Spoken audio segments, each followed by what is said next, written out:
नमस्कार दोस्तों, मैं Lokesh Kumar paper can YouTube channel पर आप सभी का स्वागत करता हूं। दोस्तों, आज हम मनोविज्ञान में बात करने वाले हैं अधिगम के सिद्धांत की, जिसका नाम है सामाजिक अधिगम का सिद्धांत। और दोस्तों, इसे इंग्लिश में कहा जाता है सोशियल लर्निंग थ्योरी। और सोशियल लर्निंग थ्योरी में भैया बालक का विकास कैसे होता है, बालक के सीखने की स्थितियों का निर्माण कैसे होता है, बालक के सीखने पर प्रभाव क्या पड़ता है, बालक क्या सीखता है, कैसे सीखता है, उसके समाज में उसके ऊपर जो प्रभाव आते हैं वो कैसे कैसे आते हैं, क्या क्या आते हैं, इनकी हम बात करने वाले हैं। तो देखिए दोस्तों, सामाजिक अधिगम का जो सिद्धांत है 1977 1977 में दिया गया था। और देने वाला जो इसका जनक है, जिसका नाम है दोस्तों अल्बर्ट बांडुरा, जो कि कनाडा का एक बहुत ही प्रसिद्ध मनोवैज्ञानिक था। और इस सिद्धांत को बनाने में इसका एक सहयोगी था जिन्होंने इसका साथ दिया। दोस्तों, इसका नाम है वॉल्टर। ठीक है, तो सामाजिक अधिगम का सिद्धांत 1977, जनक है अल्बर्ट बांडुरा, कनाडा का था, और सहयोगी था इसका वॉल्टर। दोस्तों, बात करते हैं कि साहब इस सिद्धांत में इन्होंने प्रयोग किया वो किस पर किया। तो देखिए दोस्तों, इस सिद्धांत में जो उन्होंने प्रयोग किया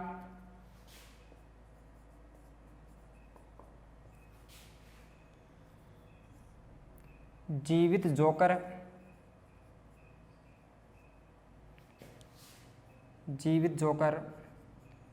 व गुड़िया पर। जीवित जोकर व गुड़िया पर इन्होंने प्रयोग किया, बेबी डॉल और जोकर पर इन्होंने प्रयोग किया था।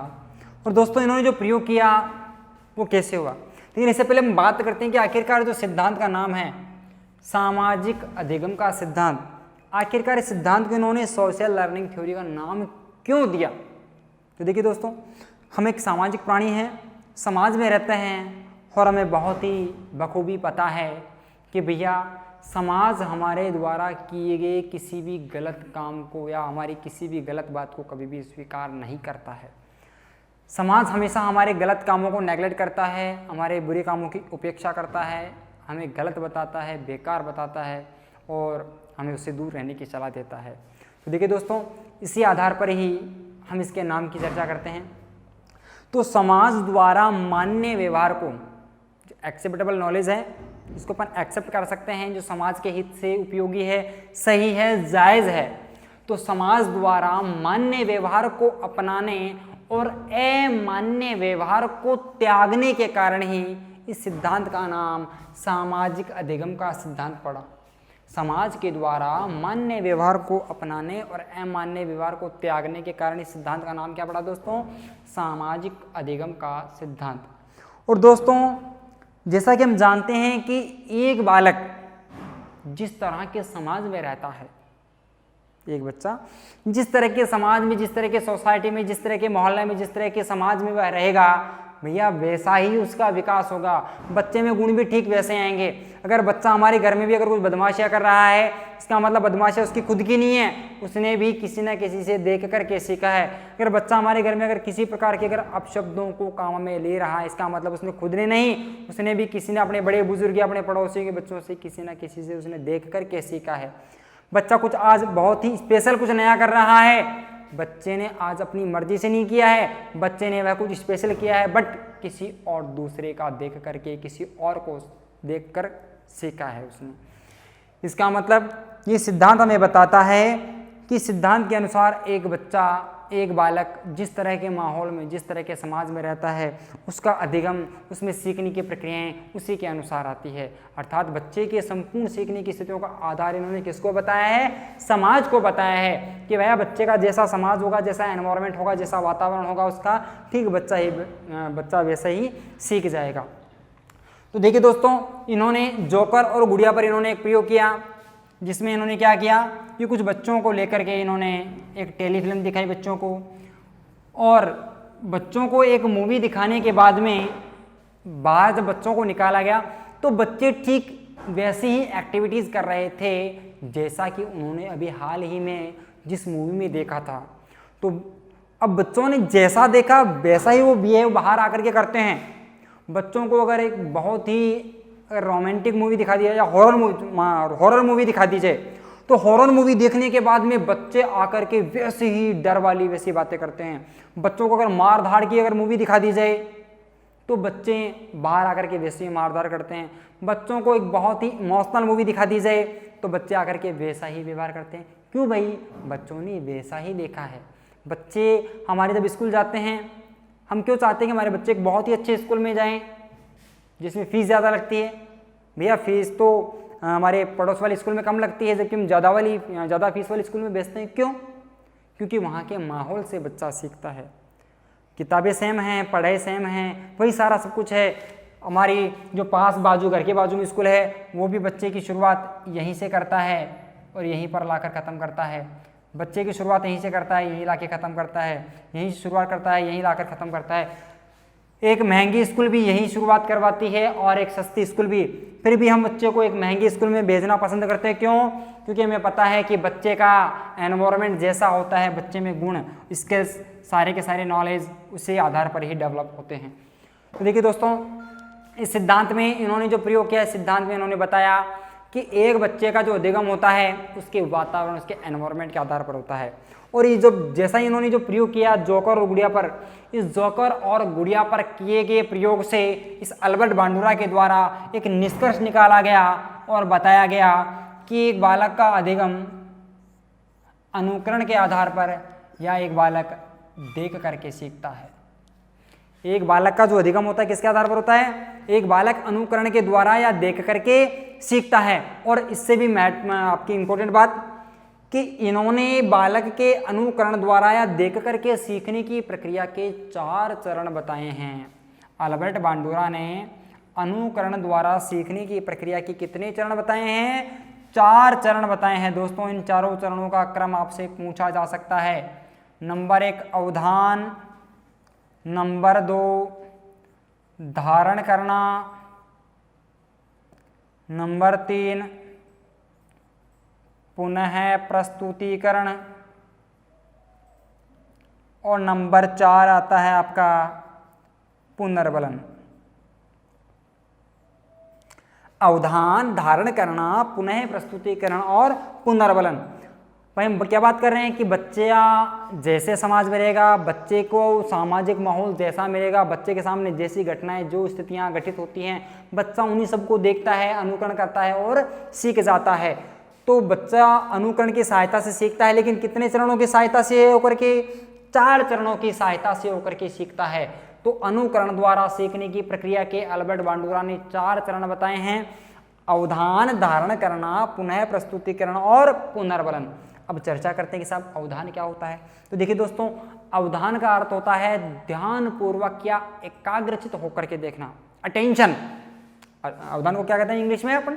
अटेंशन। तो ध्यानपूर्वक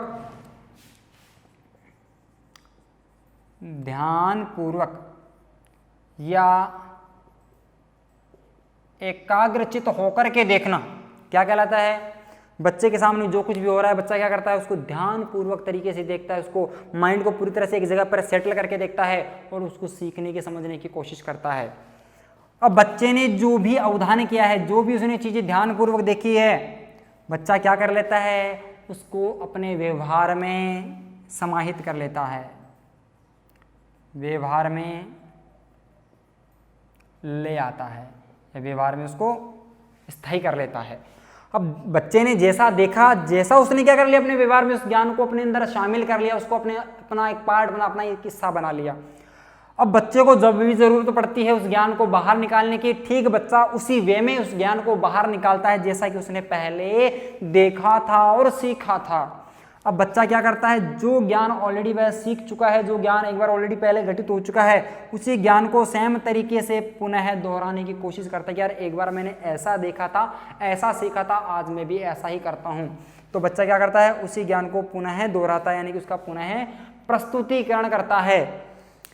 अब बच्चे ने जो भी देखा, एनीवन कुछ भी, जो भी देखा, जैसा भी उसने सीखा, जिस ज्ञान को उसने समाहित अपने व्यवहार में किया, और उसी सीखे गए और देखे गए ज्ञान का बच्चा क्या करता है?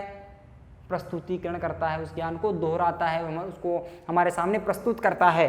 और प्रस्तुत करने के बाद में अगर उसके द्वारा की गई एक्टिविटीज़ अगर हमें अच्छी लगती है, अगर उसने कोई अच्छा ज्ञान देखकर, अच्छा ज्ञान सीख कर, समझ करके अगर उसका प्रस्तुतिकरण किया है, जो कि हमारे अकॉर्डिंग अच्छा है, जिसको समाज मान्यता देता है, जिसको समाज एक्सेप्ट करता है, हम कहते हैं बेटा वेरी गुड, बहुत अच्छा, आप हमेशा ऐसा ही करना। बच्चों को हमने क्या दे दिया भैया, सकारात्मक पुनर्बलन दे दिया। अब बच्चों को पता चल गया कि भैया मेरे द्वारा यह दोहराया गया ज्ञान, प्रस्तुत किया गया ज्ञान समाज के अनुसार सही है, अर्थात इस ज्ञान को मैं अपने व्यवहार में पूर्णतया स्थायी रख सकता हूं, क्योंकि इसको समाज चाहता है, समाज इसको एक्सेप्ट करता है। लेकिन अगर बच्चे ने कुछ गलत देख लिया, हो सकता है कोई अपशब्द उसके सामने कोई कर रहा था, ऐसे बोल रहा था, उसने देखकर अपने व्यवहार में कर लिया, कभी उसने गुस्से में, जल्दबाजी में, कभी गुस्से में उसने अपने उन गलत वर्ड का, उन अपशब्दों का, उन गालियों का अगर उसने कभी इस्तेमाल कर लिया हो, तो हमें पता चला तो हम क्या कहेंगे, बेटा वेरी गुड, ऐसे कहेंगे उसको? नहीं कहेंगे। क्यों? क्योंकि इसके द्वारा जो ज्ञान, जो व्यवहार में लिया गया है, जो उसके द्वारा जिस ज्ञान का उसने प्रस्तुतिकरण किया है, भैया आज वो हमारे अनुसार नहीं है। आज हम उसको ऐसे नहीं कहेंगे ये बेटा वेरी गुड, आज हम उसको कहेंगे तूने कहाँ से सीखा ये गलत बात ऐसी। आज के बाद दोबारा ऐसी बात नहीं बोलनी है, गंदी बात होती है, गंदे बच्चे बोलते हैं। हमने उसको डांट दिया, बच्चों को पता लग गया कि बेटा ये ज्ञान मेरे अकॉर्डिंग ठीक नहीं है, इसको समाज मान्यता नहीं देता है, और बेटा ऐसा बोलने से पिटाई भी हो सकती है। इसका मतलब बच्चा अपने उस गलत व्यवहार को, जो उसने देखा, सीखा, समझा, जिसको उसने अपने व्यवहार में स्थायी किया, आज उस ज्ञान को बाहर साइड में रखने की आवश्यकता हुई। क्यों? क्योंकि इसके लिए क्या मिला, नकारात्मक पुनर्बलन। तो 4 प्रक्रिया के इन चारों चरणों से होकर के बच्चे में कौन सा सामाजिक हित का ज्ञान स्थायी करना है, कौन से ज्ञान का उसको त्याग करना है, इसका पता बालक को चल जाता है। तो अनुकरण द्वारा सीखने की प्रक्रिया के चरण कितने? 4। अवधान, धारण करना, पुनः प्रस्तुतिकरण और पुनर्बलन। इस संपूर्ण प्रक्रिया में एक कॉमन बात सामने ये आती है कि बच्चा प्रेक्षण की सहायता से या प्रेक्षण की सहायता सीखता है, अवलोकन करके या प्रेक्षण की सहायता सीखता है। इस संपूर्ण प्रक्रिया में बच्चा कैसे सीख रहे हैं? प्रेक्षण करके या अवलोकन करके। इस आधार पर दोस्तों इस सिद्धांत के कुछ अन्य नाम भी निकल करके हमारे सामने आते हैं। तो दोस्तों इस सिद्धांत के अन्य नाम भी हैं, बड़े महत्वपूर्ण हैं, आपसे पूछे जा सकते हैं। तो देखिए दोस्तों, सबसे पहला नाम तो इसका इम्पोर्टेंट, जो कि आपके 3rd ग्रेड भर्ती में पूछा जा चुका है, प्रेक्षणात्मक अधिगम का सिद्धांत।